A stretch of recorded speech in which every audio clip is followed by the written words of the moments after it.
अस्सलामु अलैकुम वरहमतुल्लाहि वबरकातुहू।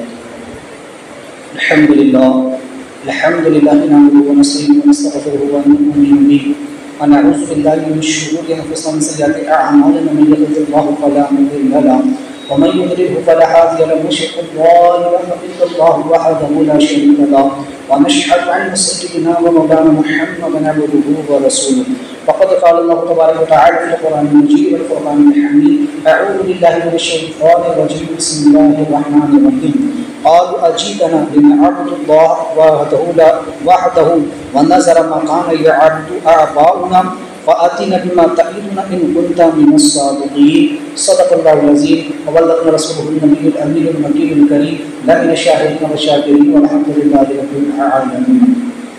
आया रज़क़ुल्लाहु से रहमान रहीम करीम तरक़ूस मोहब्बत के साथ उम्मत ग़ज़वा की जानिब रवा कर हुज़ूर नबी करीम रऊफ़ रहीम ख़ातमुन नबी शफ़ीउल मुज़निबीन रहमत आलम मुजस्सम सरकार मोहम्मद मुस्तफ़ा सल्लल्लाहु अलैहि वसल्लम की बारगाह बेकस बना में दुरूद व सलाम करना पेश करते हैं। मोहम्मद सल्लल्लाहु अलैहि वसल्लम मोहम्मद महादिल जूद व करम व आलिहि व सहाबिहि व बारिक वसल्लम।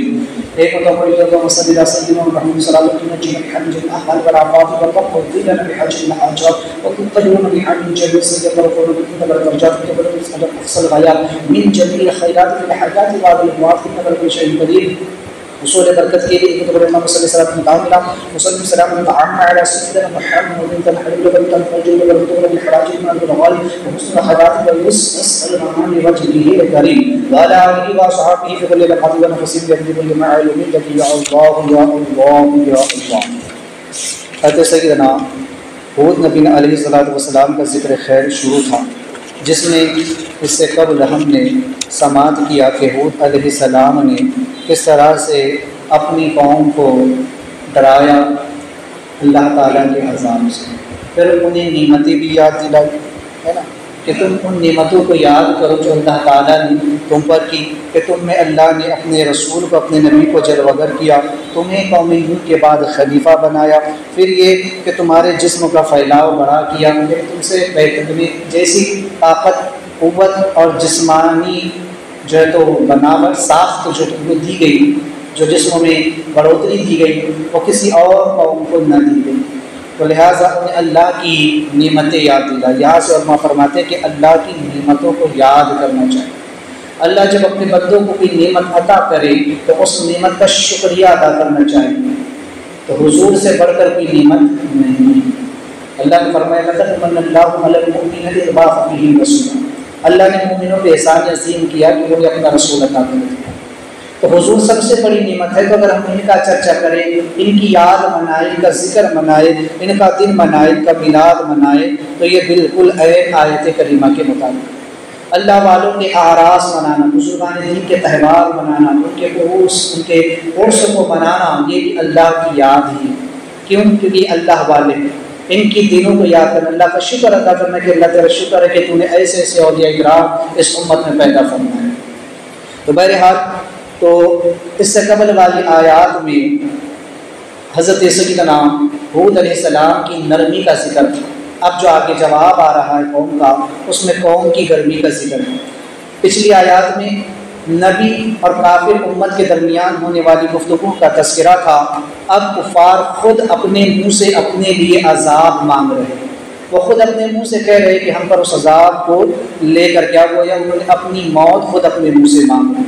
लिहाजा हूद अलैहिस्सलाम ने तो अपनी कौम को बारहा समझाया कि वो कौम नूह से इबरत ले, लेकिन कौम ने उस पर अमल न किया और ख़ुद एक इबरत का निशान बन करके रहे। लिहाजा कौम ने हज़रत सय्यदना हूद अलैहिस्सलाम को जवाब दिया, क़ालू अजीतना लिनअब्दुल्लाह वहदहु व नज़रा मा काना यअब्दु आबाउना फ़अतिना बिमा तईदुना इन कुन्ता मिनस सादिक़ीन। कौम ने कहा, बोले क्या हमारे पास तुम इसलिए आए हो कि हम एक अल्लाह को पूछे, है ना। क़ालू अजीतना लिनअब्दुल्लाह वहदहु। तो कौम ने हूद अलैहिस्सलाम से कहा कि तुम हमारे पास इसलिए आए हो कि तुम हमें ये मशवरा दो, हमें ये कहो कि हम एक अल्लाह की इबादत करें। उन्होंने ऐसा क्यों कहा, जबकि हज़रत सय्यदना हूद अलैहिस्सलाम तो उन्हीं के दरमियान।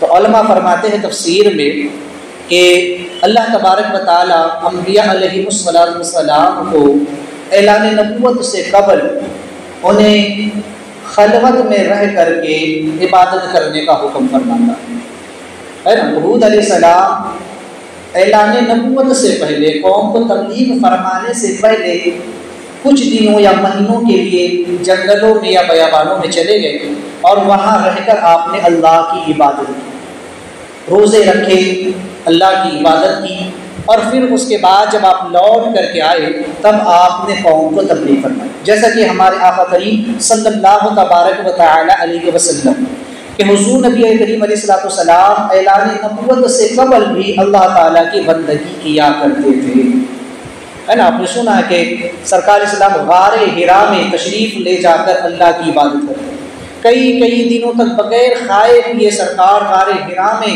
महव इबादत रहा करते थे। कभी कई दिन आप सजदे में रहा करते, कई दिन रुकू में, कभी क़याम में आप रहा करते थे बगैर खाए पिए। तो सरकार अलैहिस्सलाम ने भी ऐलान नबूवत से कबल गारे हिरा में जाकर अल्लाह की इबादत की। सरकार जब गारे हिरा में इबादत में मसरूफ़ थे कि उसी वक्त जिब्रील अलैहिस्सलाम जो है तो आ गए पहली वही लेकर। सरकार अलैहिस्सलाम वहाँ से निकले और सीधा हज़रत सय्यदना खुदरतुल कुबरा के पास तशरीफ़ लाए। बहरहाल एक अलग वाक़या है।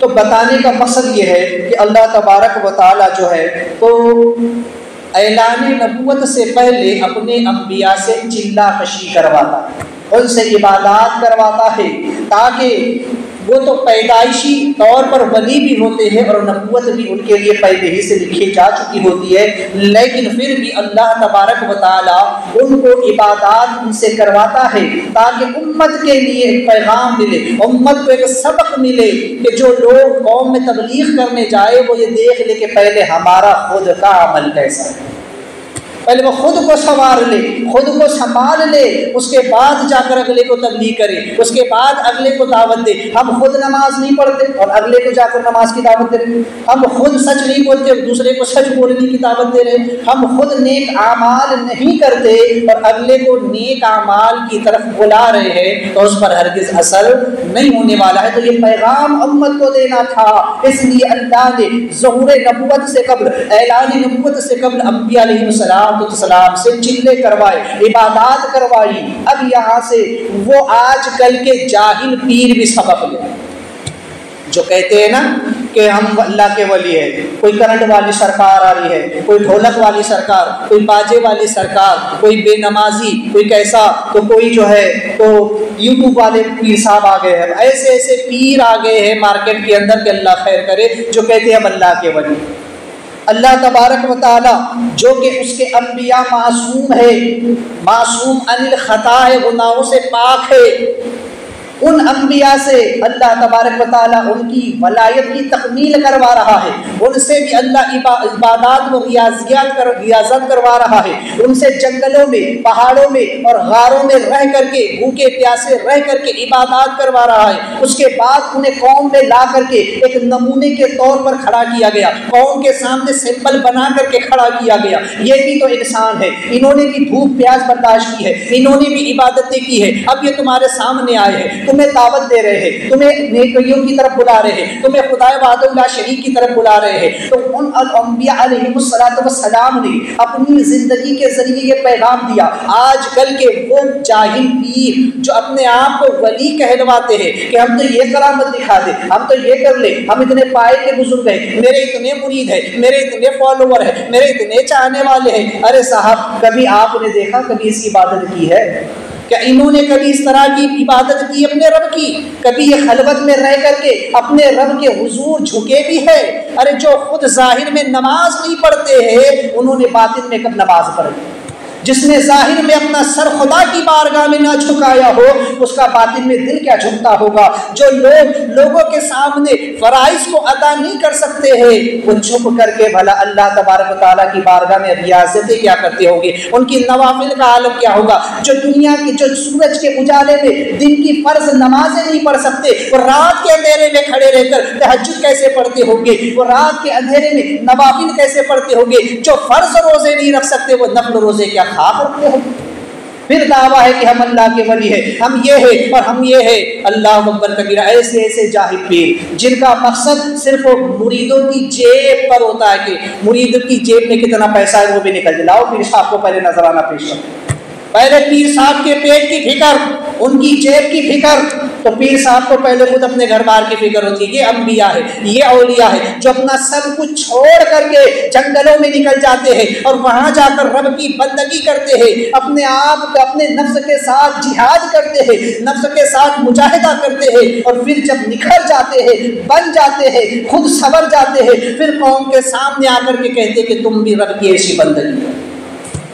तो ये होता है। तो रब ताला ने अपने महबूबों से पहले तन्हाई में चिल्ले करवाए, अंबिया से, औलिया से, खलवत में अल्लाह ने उसे इबादतें करवाई, नबियों से भी इबादतें करवाई। उसके बाद जाकर ऐलान नबूवत का हुक्म दिया कि अब जाकर के ऐलान करो। आका करीम सल्लल्लाहु अलैहि वसल्लम 6 माह तक गारे हिरा में रब की बंदगी करते रहे। उसके बाद हुक्म हुआ, उसके बाद पहली वही आई और कहा कि महबूब अब जाकर के अपनी नबूवत का ऐलान कर दीजिए, अब जाकर के कह दीजिए ला इलाहा इल्लल्लाह इन्नी रसूलुल्लाह। तो आका अलैहिस्सलाम गारे हिरा से निकल करके आए, फारान की चोटी पर खड़े होकर आपने तमाम अहले मक्का को जमा किया और फिर आपने उन्हें तौहीद की दावत दी। ये अंबिया अलैहिस्सलाम की तालीम है, ये उनका तर्ज अमल है। और इसी तरह औलिया इकराम ये भी जो है तो अपने तन्हाई में रब को याद करते हैं, रब की बंदगी करते हैं। एक चीज़ याद रखें कि नबूवत में जलवत है जबकि वलायत में खलवत है। नबूवत में जाहिर होना है जबकि वलायत में छुपना है।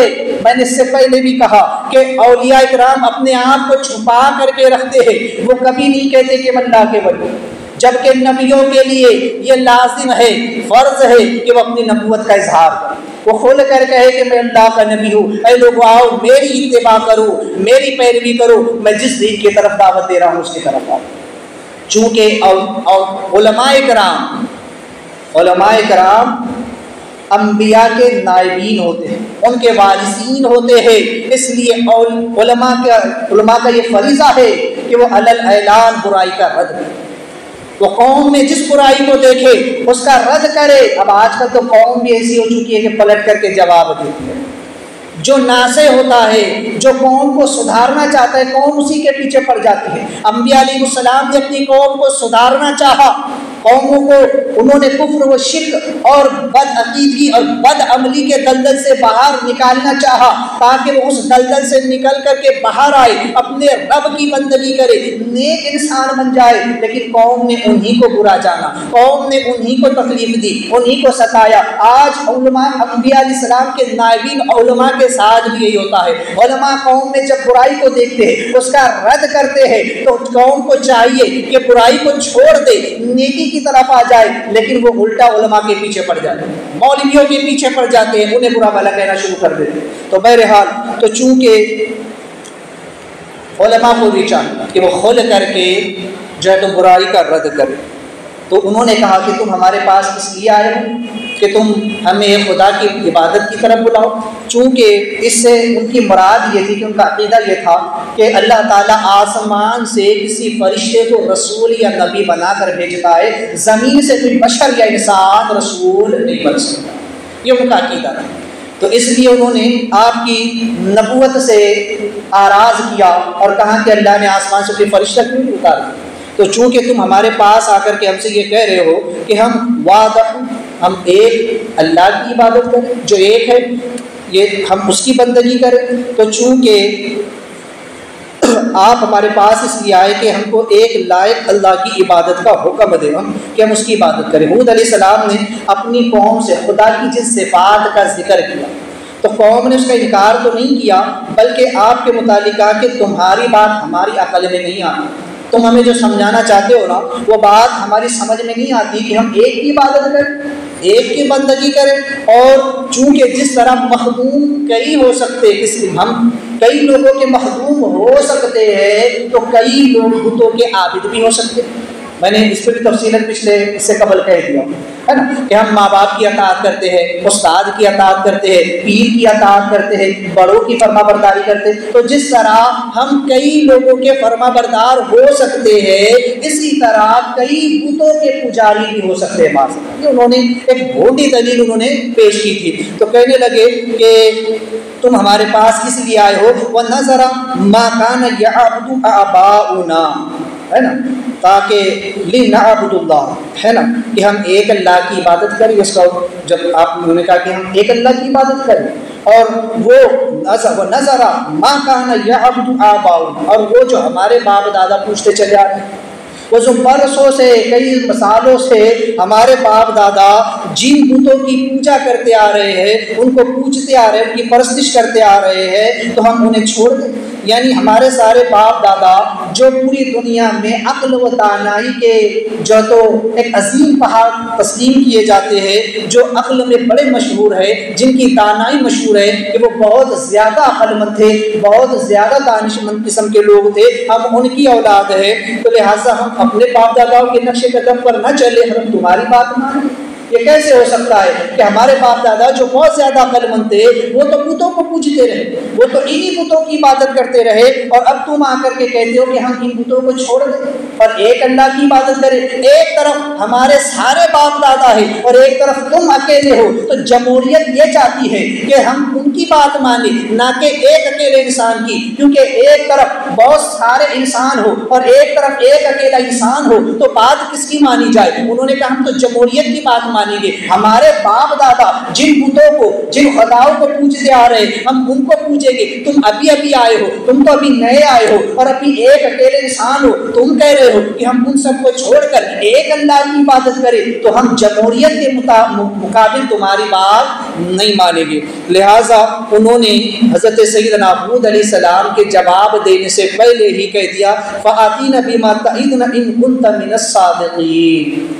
कहने लगे कि फिर ठीक है, ले आओ उस वादे को जिसका तुम हमसे कर रहे हो, तो फिर अपनी बात सच्ची कर दिखाओ। अगर तुम अपनी बात में सच्चे हो तो अपना वादा ले करके आओ। यानी जिस अजाब से तुम हमें डरा रहे हो या जिस बात से तुम हमें डरा रहे हो, तो तुम उस बात की जो है तो तस्दीक ले करके आओ। अगर तुम सच्चे हो, जो तुम कह रहे हो उस बात में अगर तुम सच्चे हो, तो फिर उसको पूरा करके दिखा दो। या दो बातें, या तो ये कहना चाहते हैं कि जो तुमने नबूवत का दावा किया है, जो तुम कहते हो कि मैं अल्लाह का नबी हूँ, तो अगर तुम अपनी इस बात में सच्चे हो तो इस पर कोई दलील लेकर के आओ।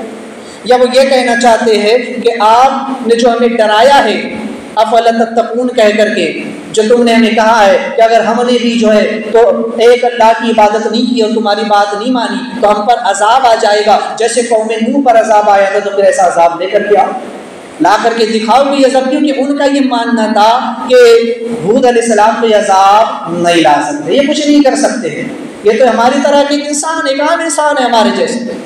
उन्होंने हूद अलैहिस्सलाम को अपनी तरह का इंसान समझा कि जैसे हम है वैसे ये क्या कर लेंगे, हमारा क्या बिगाड़ लेंगे। तो कहने लगे अगर तुम अपनी बात में सच्चे हो तो फिर जो है तो ये चीज़ करके दिखाओ। लिहाजा उन्होंने जो है यहाँ पर तो हज़रत हूद अलैहिस्सलाम की तरफ उन्होंने इसको निस्बत किया, है ना, कि आप अजाब ले आइए। अपनी बेबसी और मजबूरी बयान न की।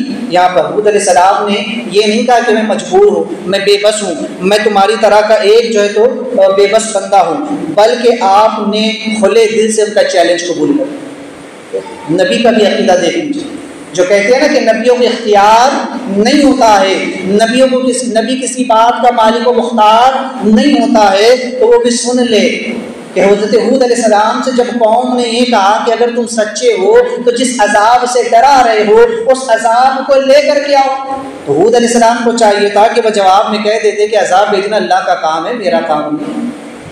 लेकिन हूद अलैहिस्सलाम ने उनके चैलेंज को कबूल कर लिया और आपने जवाब में कहा कि क़ाला क़द वक़अ अलैकुम मिन रब्बिकुम रिज्सुन व ग़ज़बुन। आपने उनसे कहा कि बस वो चीज़ आ ही गई, या अल्लाह का अजाब जो है तो तुम पर पड़ ही गया, लिहाजा अल्लाह का गज़ब तुम पर आ ही गया। लिहाजा आपने उनके जो है तो चैलेंज को कबूल कर कर उन्होंने ये जवाब आपने उनको दे दिया कि जिस तरह से मैं रहमत ला सकता हूँ तो उसी तरह अजाब भी ला सकता हूँ। अगर नबी मोमिनों के लिए रहमत लाते हैं तो काफिरों के लिए अजाब भी लाते हैं। अगर अंबिया अलैहिस्सलाम बशीर होते हैं तो वो नज़ीर भी होते हैं। अगर वो ईमान वालों को खुशखबरियाँ सुना सकते हैं तो वो बेईमानों के लिए अजाब भी ला सकते हैं। तो चूँकि अंबिया अलैहिस्सलाम को अल्लाह तबारक व तआला ने इख्तियार अता फरमाया है, तो चूँकि यहाँ पर रब्बुकुम जो फरमाया कि तुम्हारे रब की तरफ से तुम पर अजाब और उसका गज़ब आ ही गया, पड़ ही गया, कद वक़ा, ये चीज़ जो बिल्कुल यकीनी तौर पर आपने कह दी। अभी अजाब आया नहीं है लेकिन आपने कद वक़ा कह करके ये बता दिया कि बस अब अजाब बिल्कुल करीब आ चुका है, बिल्कुल करीब आ चुका है। तुमने अब मेरी बात का इनकार कर कर रब ताला की नाराज़गी को मोल ले लिया है, उसके अजाब को अपने ऊपर वाजिब कर लिया है, तो लिहाजा अब क्योंकि रब का ये कानून है कि वो बिला वजह किसी को सज़ा नहीं देता, अब तुम लोग सज़ावार हो चुके हो, तुमने उसकी वहदानियत का इनकार कर दिया है, मेरी नबूवत का इनकार कर दिया है, और अब तुम अपने मुँह से अपनी मौत मांग रहे हो, तुम खुद अजाब चाहते हो, तो यकीन जान लो कि अब रब का अजाब बिल्कुल आ ही चुका है। तो चूंकि यहाँ पर दो लफ्ज़ है, गज़ब और जो तो रिज्स, तो यहाँ पर उलमा फरमाते हैं कि चूँकि आपने फरमाया कि रब का अजाब, जिससे यहाँ पे रिज्स से मुराद है दुनियावी अजाब और गज़ब से बरज़खी और उखरवी अजाब, या रिज्स से मुराद है कि अजाब और गज़ब से मुराद है ईमान व नेक आमाल की तौफीक ना मिलना, या ये कि रिज्स से मुराद अजाब और गज़ब से मुराद नबी से दूर रहना और उनके आसपास ना आना, बल्कि नबी से नफ़रत करना। ये कितना बड़ा एक किस्म का अजाब कि कोई इंसान नबी से नफ़रत करने लग जाए, वो नबी से दूर हो जाए, या ये कि अल्लाह उससे नेक आमाल की तौफीक छीन ले, ये एक अजाब ही तो।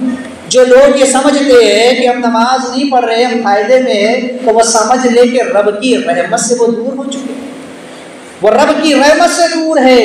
जो नेक आमाल नहीं कर रहे हैं तो वो जान ले कि रब ने उनसे नेक आमाल की तौफीक छीन ली है, उनसे नमाज पढ़ने की तौफीक छीन ली है। वो अपना मुहासिबा करे, वो कोई अक्लमंद इंसान नहीं है कि जो ये समझ ले कि मैं अपना काम कर रहा हूँ, अपनी ड्यूटी पे जा रहा हूँ, मैं तो अपने कामों को बराबर कर लेता हूँ, बल्कि वो ये देखे कि अगर रब ने नेक आमाल की तौफीक छीन ली है, अगर नमाजों की तौफीक छीन ली गई, अगर रोज़ों की तौफीक छीन ली गई, अगर ज़कात सदकात व खैरात की तौफीक छीन ली गई, तो इंसान अपना मुहासिबा करे और देखे मुझसे कौन सा ऐसा गुनाह हो गया है, कौन सी ऐसी बात हो गई है कि जिसके सबब से रब ने अपनी बारगाह में आने से मुझे रोक रखा है, अपने दरबार में झुकने से रब ने रोक रखा है। वो वहाँ से बात करेगी मेरी कमाई हराम तो नहीं है कि रब ताला ने मुझे अपनी बारगाह में अपने सजदों से रोक रखा है। तो गोया कि इंसान इन चीज़ों पर भी अच्छी तरह से जो है तो गौर करे। तो चूँकि उन्होंने कहा कि हम जो है तो तुम्हारी इस बात को नहीं मानते, तो रिज्स से मुराद यहाँ पर बहुत से चीज़ें भी हो सकती है। तो आपने फरमाया अतुजादिलूननी फी अस्माई, है ना। तो हज़रत हूद अलैहिस्सलाम ने कहा कि तुम मुझसे झगड़ते हो चंद नामों के बारे में, सिर्फ नामों के मुतालिक तुम मुझसे झगड़ते हो। चूँकि हूद अलैहिस्सलाम का फरमान उन लोगों पर बतौर इताब है, यानी तुमको शर्म नहीं आती, तुमको हया नहीं आती। कौम से आपने कहा कि तुम मुझसे उन नामों के बारे में झगड़े, जबकि मैं एक सच्चा नबी हूँ, अल्लाह तबारक व तआला का एक हक नबी हूँ, और तुम मुझसे सिर्फ झगड़ रहे हो। कितनी बात पर? सिर्फ चंद नामों की बात पर, सिर्फ चंद जो नाम है, और वो नाम कौन से? सम्मयतुमुहा अंतुम व आबाउकुम, वो नाम जो तुमने और तुम्हारे बाप दादाओं ने गढ़ लिए हैं, वो नाम जो तुमने और तुम्हारे बाप दादाओं ने अपनी मर्जी से रख लिए हैं। चंद बुत अपने हाथों से बनाकर उनको अपनी तरफ से नाम तुमने दे दिया है कि ये फला है, ये फला है, ये फुला है, और तुमने खुद उन्हें अपने हाथों से बनाया, तुमने खुद उनको नाम दिए। अब जब मैं उनका रद्द करता हूँ, उनके खिलाफ बात करता हूँ, तो तुम मुझसे झगड़ते, जबकि मैं एक अल्लाह तबारक व तआला का सच्चा नबी हूँ। तो चूँकि उन लोगों ने क्या किया था कि उन्होंने अपने हाथों से चंद मिट्टी की मूर्तियाँ बनाई, बुत बना लिए और उनके नाम रखे। एक का नाम रखा साइका, यानी कि ये बारिश बरसाने वाला है। एक का नाम रखा हाफिज़ा, यानी कि ये हमारी हिफाजत करता है जबकि हम सफ़र वगैरह में होते हैं। एक बुत का नाम रख दिया राज़िका, यानी कि हमको रोज़ी देता है। एक का नाम रख दिया सालमा, और कुछ तो ऐसे थे जो बिल्कुल बेनाम थे, जिनका कोई माना और मफ़हूम ही नहीं बनता था, जैसे सदा व समूद, हया वगैरह। तो ऐसे ऐसे नामों के बुत तुमने बना रखे जिनको तुम पूछते हो। आज भी देखो, अग्नि देव, वायु देव, जल देव, इंद्र देव, यम देव, ऐसे ऐसे बना करके रख दिए। तो तुमने अपनी मर्जी से ये नाम गढ़ लिए हैं जिनको तुम पूज रहे हो, जिनकी तुम बंदगी कर रहे हो, और जिनकी शक्लें और सूरतें तुमने अपने एतबार से बना रखी है, जिनके आकार को तुमने बनाया है, जिनको नाम तुमने दिया है, जिनकी पूजा तुम कर रहे हो। जब मैं उनका रद्द करता हूँ तो उनके मुताबिक तुम मुझसे झगड़ते हो, जबकि अल्लाह ने मुझको नबी और रसूल बनाकर तुम में भेजा है। तो वो जो कि ऐसे ऐसे हैं जिनको तुमने बना लिया। आज भी आप देख लो, जितने भी कुफार मुशरिकीन है, मैं यहाँ नाम तो नहीं लेता, उन्होंने कैसे कैसे देवी और देवता बना रखे हैं। ये इनकी तखय्युलाती बातें हैं, और ये सारे जो किस्से उन्होंने बनाए वो गढ़े हुए हैं, ये इनकी कोई हकीकत नहीं है ना। किसी के मुंह पर सूंड है, किसी के बड़े कान है, कोई अपना आकार छोटा बड़ा कर लेता है, किसी के 10-20 हाथ है, कोई क्या है तो कोई क्या है, कोई देव है तो कोई देवता है, कोई देवी है, बहरहाल। तो चूंकि ये जो तुमने बना लिए हैं, तो ये ऐसी मखलूक अल्लाह ने पैदा नहीं फरमाई, चूंकि अल्लाह तबारक व तआला ने ऐसी कोई मखलूक नहीं बनाई। तो जिनको तुम पूज रहे हो और जिनके मुतालिक तुम मुझसे झगड़ रहे हो, इनका हाल तो ये है कि मा नज़्ज़लल्लाहु बिहा मिन सुल्तान, इनकी कोई सनद अल्लाह ने नहीं उतारी, इनकी कोई दलील अल्लाह ने नहीं उतारी है। ये जो तुमने बना रखे हैं ना अलग अलग बुत, ये रोज़ी देने वाला, ये जो तो बच्चा देने वाला, ये अलग जो तो हिफाजत करने वाला, ये बारिश बरसाने वाला, ये आग का देवता है, ये फला का देवता है, ये हवा का देवता है, ये आसमान का देवता है, ये स्वर्ग का देवता है, ये नर्क का देवता है। तो ये जो तुमने बना रखे हैं अलग अलग और इनकी पूजा करते हो, इनकी सनद, इनकी दलील अल्लाह ने नहीं उतारी। बड़ा एहसान है रसूल कायनात सल्लल्लाहु अलैहि वसल्लम का और तमाम अंबिया का, जिन्होंने अपनी अपनी उम्मतों को और रसूल कायनात सल्लल्लाहु अलैहि वसल्लम ने हमको यानी अपनी उम्मत को इन वहमियात से, इन झूठे और बातिल खुदाओं से और ऐसी नामों से, इनकी झूठी बंदगी से हटाकर एक खुदाए वाहदहु ला शरीक का हमको बंदा बनाया, हमको एक रब की बारगाह में झुकने वाला बनाया, हमको मुसलमान बनाकर हम पर एहसान अज़ीम फरमाया। वरना आज ना जाने हमारे भी सर का झुक रहे हो, किस किस को राजी करना पड़ता। बोले बारिश नहीं हो रही तो फला देवता की पूजा की जाए, आकार पर ये पड़ गया, आकाल पड़ गया तो फला देवता की पूजा करो, ये औलाद नहीं हो रही तो ये देवी की पूजा करो, ये नहीं हो रहा तो उसकी, अरे कितनों की पूजा करो। या एक रब को राजी कर लो, तुम्हारी सारी जिंदगी के मसाइल हल फरमा दे। अल्हम्दुलिल्लाह रब्बिल आलमीन, वही रब है, वही अल्लाह है जो सारे आलमों का परवरदिगार है, वही रोजी भी देता है, वही जो है तो बारिश भी बरसाता है, वही लोगों को औलाद भी देता है, वही मुश्किलें भी दूर करता है, वही आसानियां भी पैदा फरमाता है, इंसान की जिंदगी की तमाम जरूरतों को वही पूरा करता है, वही जिंदा करता है, वही मारता है, फिर वही जिलाएगा। जन्नत भी उसकी, जहन्नम भी उसकी, सब कुछ उसी का है, वही सबका खालिक और मालिक। तो क्यों ना हम एक खुदा को पूछें। यहाँ पर अलग अलग को राजी करना पड़ता है, एक एक को जाके उसकी पूजा अलग, उसकी पूजा अलग, उसकी पूजा अलग, एक एक को राजी करो, जबकि वो हकीकत में है भी नहीं। तो एक अल्लाह की बंदगी करो, एक अल्लाह अगर राजी हो गया तो जिंदगी के सारे मसाइल हल हो जाए। तो फरमाया हूद अलैहिस्सलाम ने कि वो जिनको तुमने अपने हाथों से बनाया, जिनको नाम भी तुमने दिए हैं, इनकी सनद अल्लाह ने किसी नबी की किताब में नहीं उतारी। हम मुझसे पहले जो अंबिया गुजरे और जिन पर अल्लाह ने किताबें नाजिल फरमाई, उनकी किताबों में अल्लाह ने इनका जिक्र नहीं किया कि ये कोई नबी थे, ये कोई वली थे, ये कोई इंसान भी थे। तो गर्ज के इनकी सनद, इनकी दलील भी नहीं है, ये सिर्फ तुम्हारे वहम है, ये तुम्हारे ख्यालात है, ये तुम्हारे गड़े हुए किस्से और गड़े हुए नाम। तो चूंकि इनकी कोई जो तो अल्लाह ने जो है तो सनद नहीं उतारी। यहाँ बहुत जामे जवाब आपने दे दिया, गोया कि आपने उनको बता दिया कि उनकी माबूदियत तो दरकिनार, उनकी मौजूदियत ही नहीं, उनका माबूद और इलाह और रब होना तो बड़ी दूर की बात है। ऐसी मखलूक तो दुनिया में एग्जिस्ट ही नहीं करती है। ऐसी मखलूक तो दुनिया में है ही नहीं, ऐसी किसी को अल्लाह ने पैदा ही नहीं किया है, तो फिर हम क्या उसकी बंदगी करें? एक होता है कि आगे कोई हो, उसका वजूद हो, तो जब उसका वजूद होगा तो जाकर के उसको तस्लीम किया जाएगा। जिसका वजूद ही नहीं है तो वो माबूद कैसे हो जाएगा? अल्लाह खुद मौजूद है, अल्लाह भी मौजूद है, तो जो मौजूद ही ना हो उसकी बंदगी नहीं हो सकती, क्योंकि वो खुद जब मौजूद नहीं।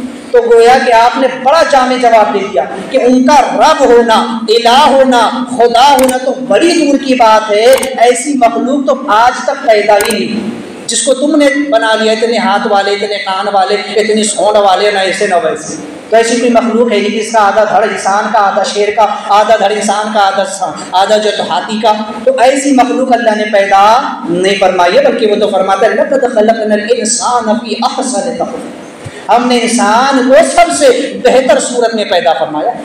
यहाँ तो तुमने इंसान के नाक पर सूंड लगा दी, किसी के कान के ऊपर जो हाथी के कान बिठा दिए, किसी एक अल्लाह ने कितनी बेहतर सूरत बनाई कि 2 हाथ है, तुमने 10-10, 20-20 हाथ बना करके रख दी। तो ऐसी कोई मखलूक अल्लाह ने नहीं पैदा फरमाई, है ना।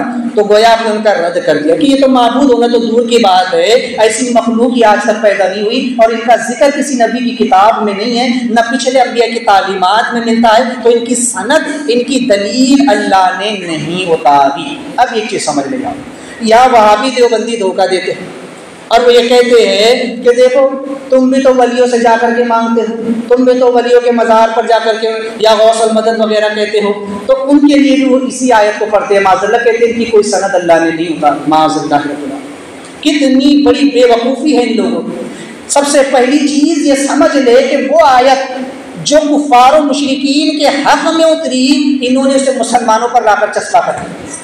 वो आयत जिसमें माबूदाने बातिल का रद्द किया गया, वली मिन दूनिल्लाह का रद्द किया गया, ये से औलिया अल्लाह के ऊपर ला करके फिट कर देते। वली मिन दूनिल्लाह क्या होता है और वली अल्लाह क्या होता है, मैं एक जुमले बस बता दूं। वली मिन दूनिल्लाह यानी वो जिसे खुदा के मुकाबिल पूजा जाए, खुदा के मुकाबिल, खुदा के मद्दे मुकाबिल जिसकी इबादत की जाए कि ये भी इबादत के लायक है, या इसमें इस तसर्रुफ की बिलज़ात कुव्वत है। जैसे कुफार मुशरिकीन अपने माबूदों के अंदर कोई भी ताकत उनकी बिलज़ात मानते, ये खुला हुआ कुफ्र और शिर्क है।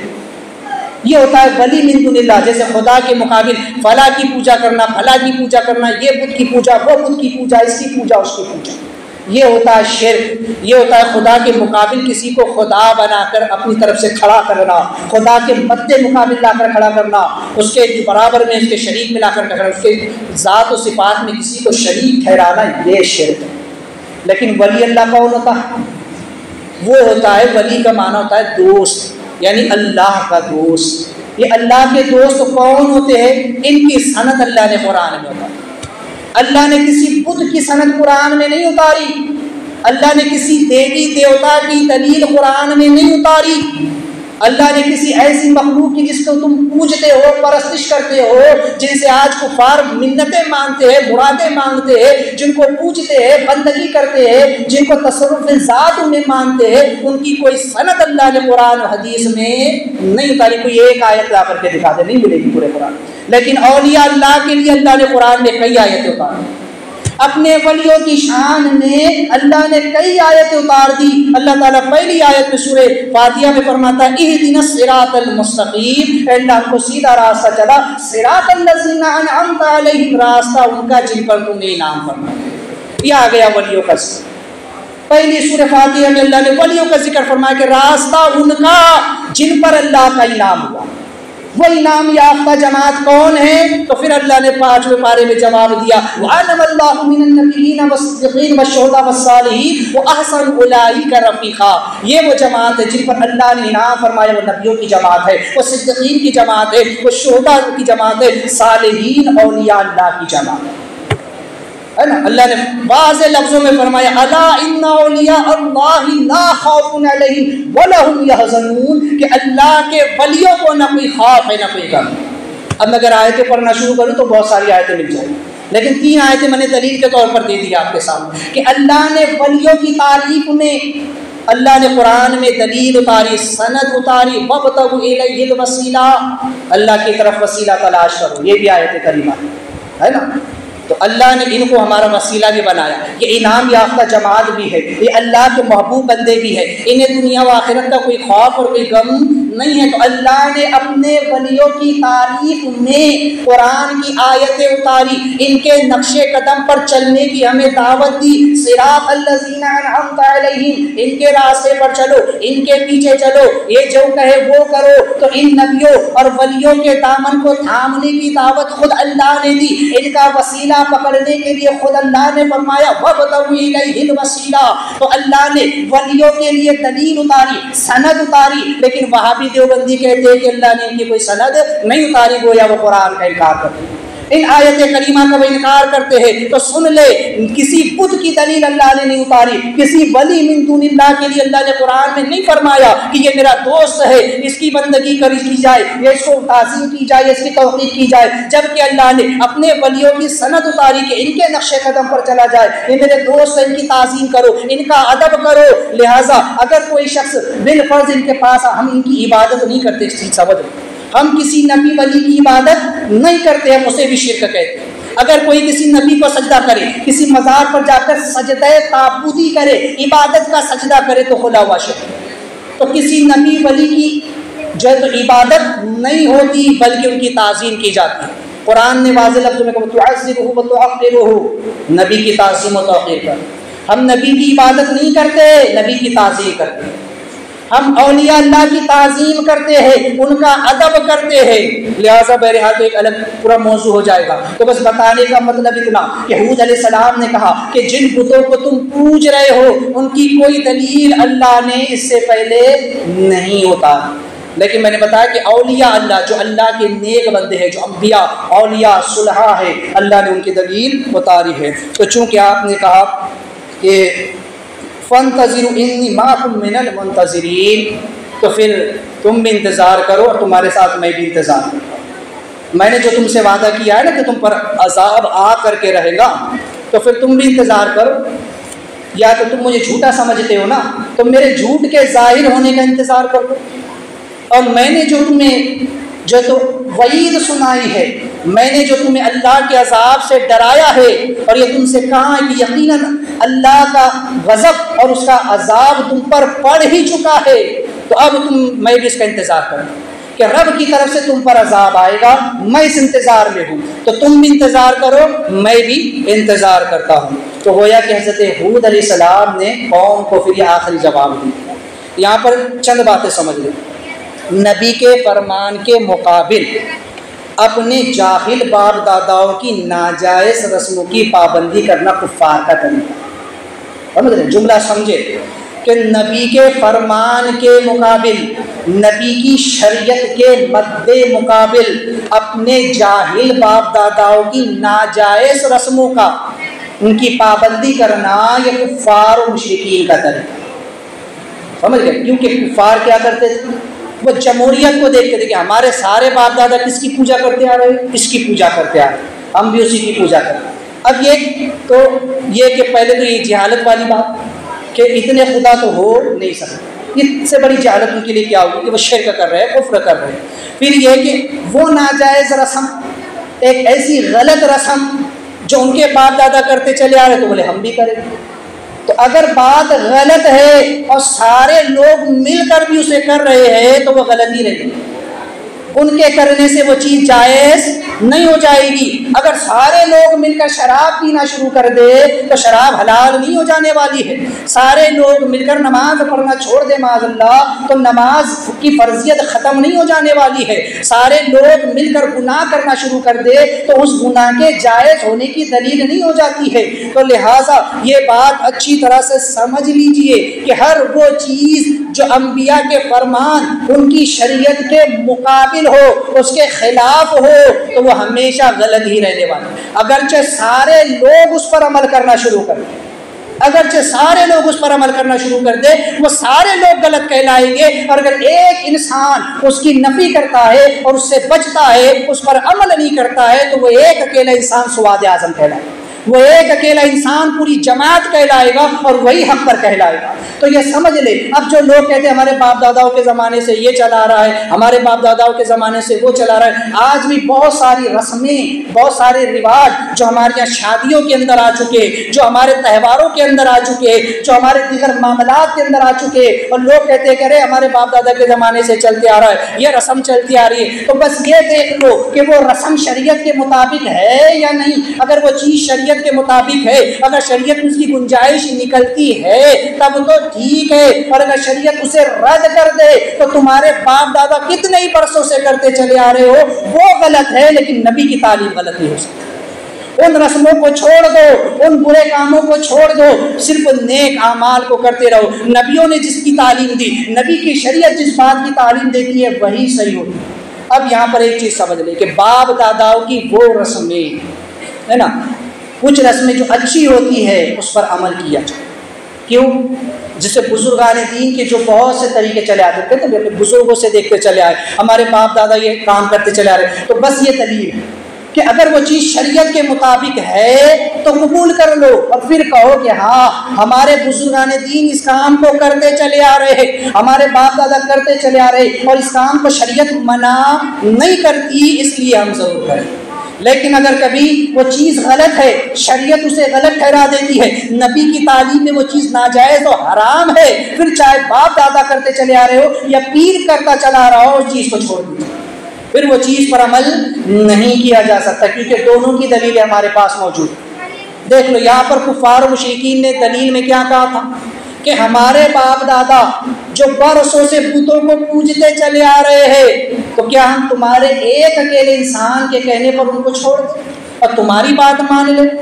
तो यहाँ पर कुरान ने उनके इस कौल को रद्द कर दिया, गलत करार दे दिया कि तुम गलत हो, तुम्हारे बाप दादाओं की रस्म गलत है, जो कर रहे वो कुफ्र है, वो शिर्क है। किसी नबी की तालीम में ऐसी कोई मखलूक नहीं गुजरी, और न आज तक हमने किसी को हमारे अलावा किसी की बंदगी का हुक्म दिया है। इबादत सिर्फ मेरी होगी, हर नबी यही तौहीद लेकर के आया है, हर नबी ने ला इलाहा इल्लल्लाह की दावत दी है। आज तक मेरे अलावा न किसी की बंदगी हुई न होगी, न मैंने किसी को माबूद इलाह बनाया न बनाऊं।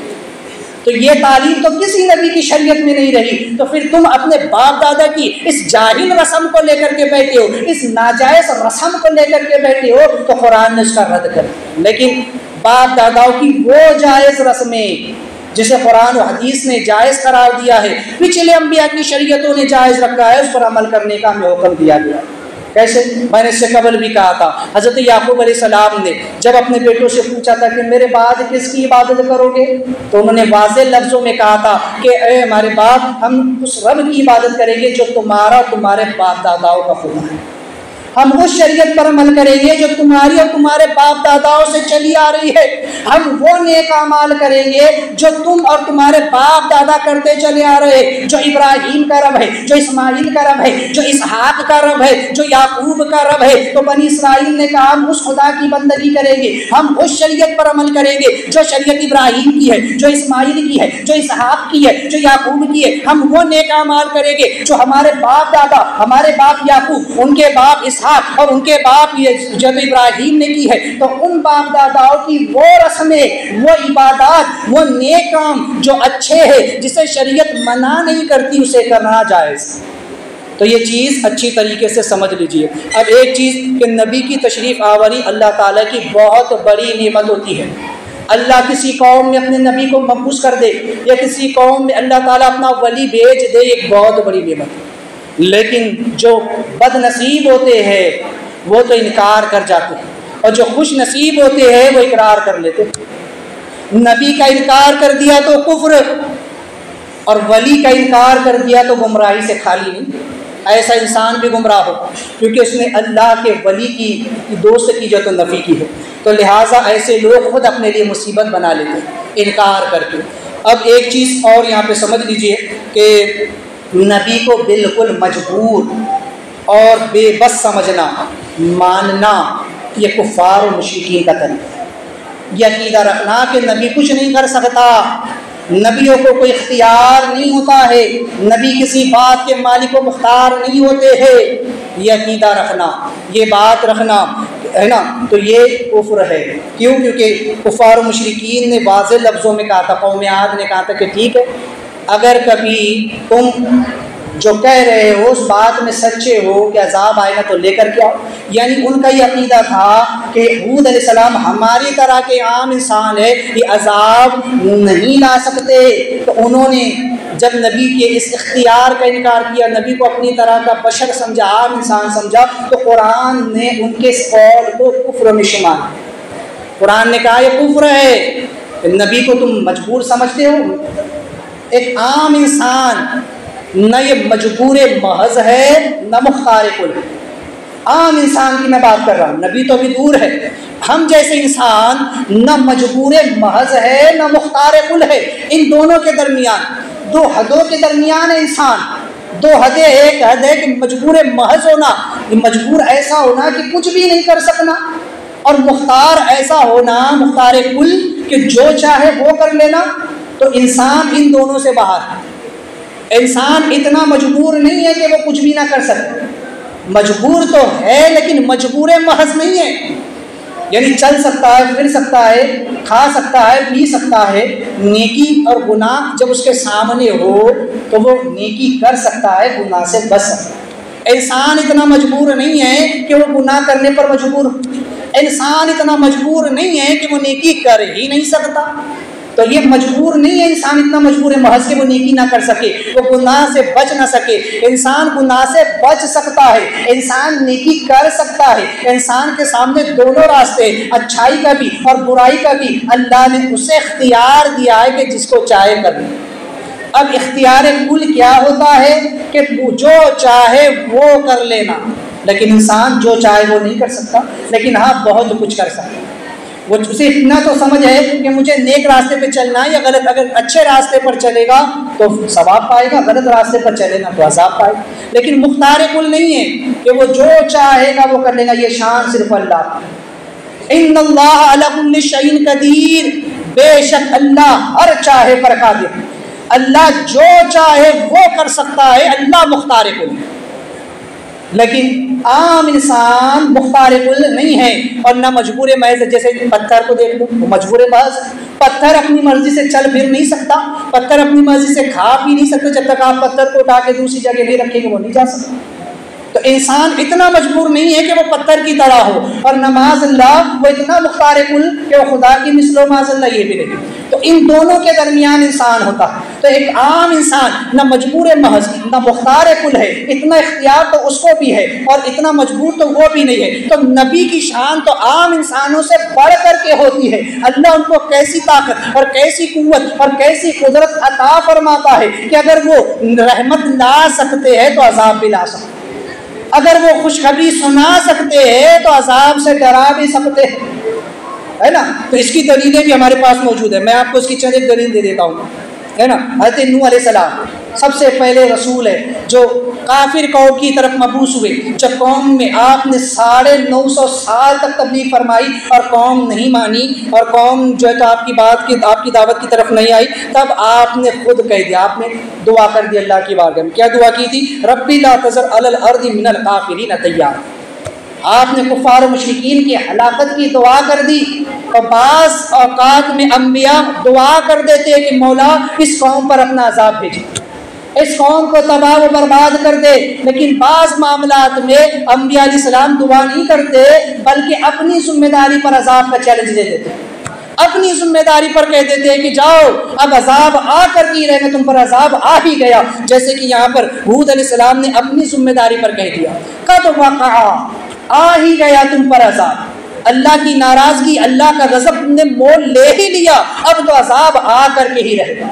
तो गोया कि उन्होंने ये कह दिया। तो इसी तरह वो कभी रहमत की दुआ कर देते तो कभी खुद ही रहमत दे देते, कभी रहमत की दुआ कर देते हैं कि अल्लाह फला की इससे बरकत अता फरमा। अलैहिस्सलाम ने कई सहाबा के लिए दुआ फरमा, अल्लाह इसकी रोज़ी में बरकत अता फरमा, अल्लाह फला की परेशानी को दूर फरमा दे। अल्लाह जो तो सालबा का वाक़या मशहूर है कि उसने कहा था रसूलुल्लाह मेरे लिए दुआ कर दी कि अल्लाह मेरे माल में बरकत अता करे। नबी ने दुआ कर दी, अल्लाह ने बरकत अता फरमा। तो कभी नबी दुआ कर देते हैं और कभी खुद ही अता कर देते हैं। जैसे कि हुज़ूर सल्लल्लाहु अलैहि वसल्लम ने अशरा मुबशरा 10 सहाबा को दुनिया ही में जन्नत अता कर दी। दुनिया ही में जन्नत अता कर दी। अबू बकर तुम जन्नती, उमर तुम जन्नती, उस्मान तुम जन्नती, अली तुम जन्नती, अबू उबैदा तुम जन्नती, अबू हुरैरा तुम जन्नती, दुनिया ही में जन्नत। हज़रत सैयदना रबिया रज़ियल्लाहु ताला जो रोज़ाना हुजूर को तहज्जुद के वक्त वज़ू कराया करते थे, हुजूर ने फरमाया सल रबिया, रबिया मांग, क्या मांगता है? ये दावा कौन कर सकता है? वही जिसको अल्लाह ने मुख्तार बनाया। कोई मजबूर दावा नहीं कर सकता जिसका ये अकीदा है। जैसे कि इस्माइल दहलवी ने अपनी किताब तक़वीतुल ईमान में लिखा कि माज़अल्लाह जिसका नाम मोहम्मद या अली है वो किसी बात का मालिक व मुख्तार नहीं, जबकि अल्लाह के रसूल सल्लल्लाहु अलैहि वसल्लम इस हदीस में फरमा रहे हैं सल रबिया, रबिया मांग, क्या मांगता है? नबी खुद कह रहे मांग। अब ये दावा वो करे जिसके इख्तियार में सब कुछ, जो खुद मजबूर हो महज हो वो कुछ दावा नहीं कर सकता। गोया इसमें सब आ गया। अब हज़रत रबिया का अकीदा देखो, नबी ने अपना अकीदा बता दिया कि मेरा अकीदा खुद का ये है कि अल्लाह ने मुझको मालिक व मुख्तार बनाया है, अल्लाह ने मुझको जन्नत का मालिक बनाया है, मैं जो चाहूँ दे सकता हूँ, क्योंकि इन्नमा अना कासिम वल्लाहु युती, अल्लाह अता करता है, मैं तक़सीम करता हूँ। तो नबी ने तो अपना अकीदा बताया, ये नहीं कहा कि मैं ए रबिया जा करके अल्लाह से मांग, मैं कुछ नहीं दे सकता, नबियों वलियों से मांगना शिर्क है, मुझसे मत मांग, अल्लाह से जाके मांग। बल्कि हुजूर खुद कह रहे सल रबिया, रबिया मुझसे मांग, क्या मांग? हज़रत रबिया का अकीदा देखो, सहाबी का अकीदा है, किसी वहाबी का अकीदा नहीं। वहाबियों का अकीदा तो ये है कि नबी वली से मांगना शिर्क, लेकिन सहाबी का अकीदा देखो, वो भी कोई आम सहाबी नहीं, ऐसे सहाबी जो तहज्जुद में रोज़ाना हुजूर को वज़ू कराते, उस सहाबी का अकीदा है। उन्होंने ये नहीं कहा कि मैं आपसे क्यों मांगूँ, आपसे मांगना तो शिर्क है, मैं तो खुदा से मांगूंगा, बल्कि खुश हो गए, आज तो मेरी किस्मत की मेराज हो गई, फौरन कह दिया या रसूलल्लाह जन्नत में आपका पड़ोस चाहता हूं। गोया नबी से जन्नत भी मांग ली और जन्नत में नबी का पड़ोस भी मांग लिया। तो गोया सहाबी ने भी अकीदा बता दिया कि नबी जिसको चाहते हैं, जो चाहते अता फरमा देते हैं, जहां बानी अता कर दे, भरी जन्नत अता कर दे, नबी मुख्तार कुल है, जिसको जो चाहे अता कर दे। तो गोया सहाबी ने भी अकीदा बता दिया कि रसूलल्लाह जन्नत में आपके साथ रहना चाहता हूँ, आपका पड़ोसी बनकर रहना चाहता हूँ। मेरे आका ने ये नहीं कहा कि रबिया मैं नहीं दे सकता, रबिया जन्नत मेरे इख्तियार में नहीं है, जन्नत तो खुदा देगा, बल्कि फरमाया कि मैंने कबूल कर लिया, अब तू कसरत सुजूद से मेरी मदद करना। कितना प्यारा जवाब दिया। कहा कि रबिया मैंने तेरी बात कबूल कर ली, तेरी जो तो आरज़ू को मैंने कबूल कर लिया, जा जन्नत में तू मेरा पड़ोसी रहेगा, बस दुनिया में नमाजों की सख्ती से पाबंदी कर, नमाज तर्क मत करना, न सजा सुजूद से सजदों से मेरी मदद करना। यानी कि हुजूर ने जो फरमाया कुर्रतु ऐनी फी सलात, नमाज मेरी आंखों की ठंडक है। तो फरमाया अगर तू कसरत से नमाज पढ़ेगा तो फिर जन्नत में तू मेरे साथ में रहेगा। तो गोया कि नबी ने इनकार नहीं किया, बल्कि हुजूर ने भी बता दिया कि अकीदा क्या होता है। तो गोया कि नबी की ज़बान से जो बात निकल जाती है वो पूरी होकर के, नबी जिसको जो कह दे वो हो करके रहता है, हो करके रहता है। हज़रत सैयदना यूसुफ नबी अलैहिस्सलाम, आपके पास दो शख्स आए जेल खाने में, दो कैदी, और उन्होंने अपना अपना ख्वाब बयान किया और कहा कि हमारे ख्वाबों की ताबीर बताएं। हज़रत सैयदना यूसुफ अलैहिस्सलाम ने उनके ख्वाबों की ताबीर बता दी। जब उनके ख्वाबों की ताबीर बताई, एक शख्स से जो रिहा होने वाला था अगले दिन, उससे कह दिया कि तू कत्ल कर दिया जाएगा, और जो कत्ल होने वाला था उससे कहा कि तू कल रिहा कर दिया जाएगा। आप तुम दोनों के ख्वाबों की ये ताबीर है। अब वो कहने लगे कि हमने तो कोई ख्वाब देखा ही नहीं, हमने तो बस ऐसे ही तुम्हारे पास आकर एक मन घड़त बात कही दी, तुमने तो दावा करते हो कि तुम ख्वाबों की ताबीर बताते हो, अरे हमने तो कोई ख्वाब ही नहीं देखा और तुमसे आकर एक झूठी बात कह दी, तुमने उसकी ताबीर भी बता दी। तो अल्लाह के नबी ने क्या फरमाया, यूसुफ अलैहिस्सलाम ने कुरान पढ़ के देख ले, 13वां पारा सूरह यूसुफ पढ़ करके देख ले। आपने वाज़ेह लफ्ज़ों फरमा दिया कि जो मैंने कह दिया ये हो करके रहना, ये हो करके रहना है, क्योंकि नबी की ज़बान से जो बात निकल गई अब वो हो करके रहेगी। और वही हुआ जो यूसुफ अलैहिस्सलाम जिसके बारे में कहा था रिहा होगा वो रिहा हो गया, जिसके बारे में कहा था ये सूली पे चढ़ाया जाएगा उसे सूली पे चढ़ा दिया। अतः सैयदना मूसा अलैहिस्सलाम उनको देख ले, है ना, मूसा अलैहिस्सलाम जब सामरी के पास आए तो सामरी से क्या कहा था, फज़हब फ़इन्न लका फ़िल हयाति अन तक़ूल ला मिसास, जा आज के बाद तेरी सज़ा ये है, तेरे लिए अजाब ये है कि तू लोगों से कहता फिरेगा कि मुझे मत छूना, मुझे ना छूना, ला मिसास मुझको मत छूना, क्योंकि जो तुझको छुएगा उसे तेरी तरह सख्त बुखार हो जाए। तो सारी ज़िंदगी सामरी लोगों से कहता था ला मिसास, मुझको मत छूना। क्यों? मूसा अलैहिस्सलाम की ज़बान से निकल गया। तो नबियों की ज़बान से जो बात निकल जाती है अल्लाह उसे पूरा फरमा देता है। तो ये बात याद रखे। तो चूँकि एक चीज़ आखिरी के कुफ़ार और मुशरिकीन जिन्होंने अपने बुत खुद कर लिए, जिनके नाम खुद बना लिए हैं, ऐसी कोई मखलूक दुनिया में नहीं है। और ये सिर्फ फ़र्ज़ी मखलूक़ात है, फ़र्ज़ी नाम है, जिनकी कोई सनद अल्लाह ने नहीं उतारी। तो लिहाजा इससे दूर रहे। आज बहुत सारे मुसलमान जो इन तस्वीरों के सामने जाकर हाथ जोड़ लेना, मूर्तियों के सामने उनमें जाकर उनका हो जाना, ये बड़ी गलत बात है। यहाँ सख्त अहकाम भी आ जाते। परहेज़ करें मुसलमान इन चीज़ों से। हम एक अल्लाह के आगे झुकने वाले हैं, हमारे हाथ अल्लाह की बारगाह में उठेंगे, किसी और के सामने जाकर हमें हाथ जोड़ने की ज़रूरत नहीं है। हमारा रब हमें काफ़ी है, वही अल्हम्दुलिल्लाह रब्बिल आलमीन है, वही इय्याका नअबुदु व इय्याका नस्तईन है। हम उसी की बंदगी करते हैं, उसी से मदद चाहते हैं, और वही हमारी तमाम हाजतों को पूरा फरमाने वाला है। तो सिर्फ एक अल्लाह की बंदगी करे, उसी के आगे झुके, उसी के आगे हाथ फैलाए, वही सब कुछ है, वही खालिक के कायनात है, वही हकीकी मालिक के कायनात है। अल्लाह तबारक व तआला हम तमाम को इस अमल खैर की तौफीक अता फरमाए। हज़रात, चूँकि नमाज के मसाइल का सिलसिला शुरू था, तो जुमा की नमाज से मुतालिक मसाइल को समाअत कर ले कि जुमा फ़र्ज़ ऐन है, और जुमा की फ़र्ज़ियत ज़ोहर की ताक़ीद से भी ज़्यादा है ना।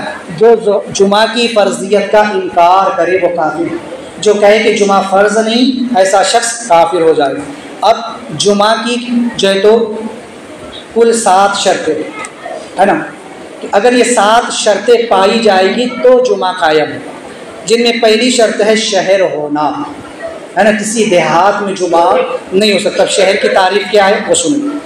जुमा कायम करने के लिए शहर का होना ज़रूरी है। इमाम आज़म अबू हनीफ़ा नुमान बिन साबित, जिनकी हम तक़लीद करते हैं, उनके नज़दीक शहर उस इमारात वाली आबादी को कहते हैं जिसमें मुताद्दिद कूचे हो, गलियाँ हो, है ना, अलग अलग गलियाँ हो, मोहल्ले हो, है ना। दवामी बाज़ार हो, यानी हमेशा लगने वाला वहाँ बाज़ार हो। वह ज़िला या परगना हो, है ना, वो ज़िले सतह पर वो चीज़ आती हो, और उसके मुतालिक बहुत से देहात गिने जाते हो। वो ख़ुद देहात ना हो, बल्कि वह ज़िला हो जिसके अंडर में ख़ुद कई देहात आते हो। उसमें कोई हाकिम मुकदमात रियाया फ़ैसल पर मुकर्रर हो, यानी वहाँ अदालती निज़ाम हो, वहाँ कोई फ़ैसला करने वाला शख्स मौजूद हो जिसके यहाँ मुकदमात पेश होते हो, और उसकी शौकत व हशमत मज़लूम का इंसाफ ज़ालिम से लेने के काबिल हो। यानी वो ज़ालिम से मज़लूम का जो हक़ है वह ज़ालिम से लेने पर कुदरत रखता हो, यानी इंसाफ पर उसे कुदरत काफ़ी है, अगरचे नाइंसाफ़ी करता हो। ये अलग बात है कि वह इंसाफ के साथ फैसला ना करता हो। और जो है उसकी सही सी तारीफ़ ये है कि वो आबादी जिसमें मुतादिद कूचे हो, दवामी बाज़ार हो ना, वो जिसे पीट कहते हैं ना, और वो परगना हो कि उसके मुतालिक देहात गिने जाते हो, और उसमें कोई हाकिम रियायत के मुकदमात का फ़ैसला करने पर मुकर्रर हो, जिसकी हशमत व शौकत इस काबिल हो कि मज़लूम का इंसाफ ज़ालिम से ले सके। जहाँ ये तारीफ़ सादिक हो यानी पूरी हो, वही शहर है, और वहीं पर जुमा जायज़ है। ये शहर की तारीफ़ है। शहर के अतराफ़ की जगह जो शहर के मसलहतों के लिए हो, है ना, शहर के आसपास हो, मसलन कब्रस्तान, है ना, घोड़े बांधने का मैदान, घोड़ा दौड़ का मैदान, या फ़ौज के रहने की जगह, या कोई कैंप या कोई स्टेशन वगैरह, ये शहर से अगरचे बाहर भी हो तब भी ये शहर ही में शुमार किए जाते हैं। तो ये शहर की तारीफ़ है। आज इन मसाइल को ज़हन में रख के अमल करने की कोशिश करें। अल्लाह तबारक व तआला जो कुछ बयान हुआ उस पर हमको अमल करने की तौफ़ीक़ अता फ़रमाए। तो मैं कुछ गलतियों से तौबा करता हूँ। अस्तग़फ़िरुल्लाह रब्बी मिन कुल्लि ज़ंबिन व अतूबु इलैहि, ला इलाहा इल्लल्लाह मुहम्मदुर रसूलुल्लाह।